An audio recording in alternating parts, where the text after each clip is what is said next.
যোগ্য শিক্ষক শিক্ষিকাদের কপালে চিন্তার ভাঁজ পড়েছে এবং পড়াটা স্বাভাবিক, তারা কোনো অপরাধ করেনি, তবুও তাদেরকে আজ রাজপথে বার হতে হলো এবং কষ্ট করতে হলো। এবং এই 1 জানুয়ারি নতুন বছর সবার ভালো কাটার জন্য সবাই চেষ্টা করে, কিন্তু তাদের এতটা সরকার কেন নিষ্ঠুর হচ্ছে সেটা আমি একজন শিক্ষক হিসাবে বোধগম্য আমার হচ্ছে না।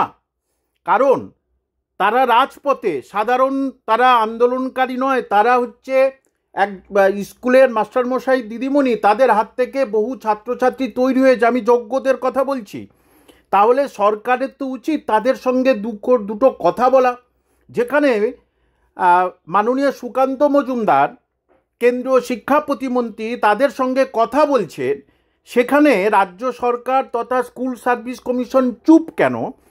এই জন্যেই সবার সন্দেহ দানা বেঁধে চলেছে যে এদের কাছে জবাব দিচ্ছে না যে আমরা যোগ্য অযোগ্য বাছাই করব কি, অথচ কোর্টে বারবারই বলছে, সুপ্রিম কোর্টে, হ্যাঁ হুজুর সম্ভব আমরা সেটা করে দেবো।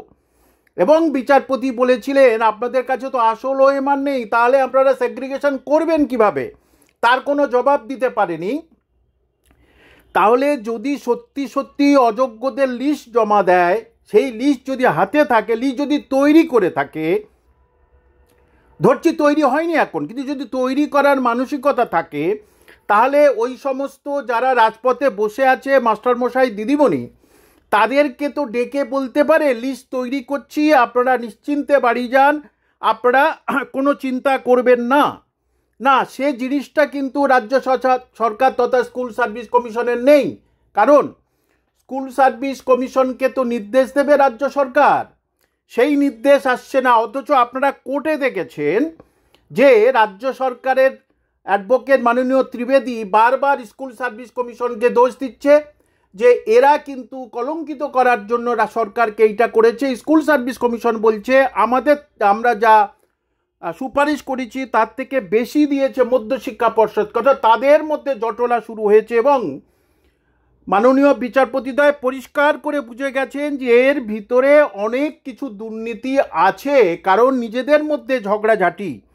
আমার একটা কথা, যে মাননীয় শিক্ষামন্ত্রী তথা মাননীয় মুখ্যমন্ত্রী, আপনাদের কাছে একজন শিক্ষক হিসাবে আমি অনুরোধ করছি, কারণ এই স্কুল সার্ভিস মাদ্রাসা সার্ভিসের ছাত্রছাত্রীদের অনেক দিন ধরে আমি তালিম দিয়ে আসছি, বইপত্র লিখে আসছি, স্কুলের শিক্ষক, সেটা অনেকেই জানেন না আমাকে, যে সুতরাং তাদের প্রতি একটু সুন্দর এবং সুষ্ঠু ব্যবহার করুন।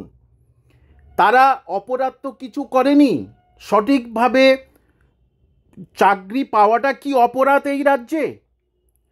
আর যারা ওএমআর শিট বিকৃত করে 17 রকম উপায়ে চাকরি পেয়েছে, তারা কিন্তু ঠিকই আছে।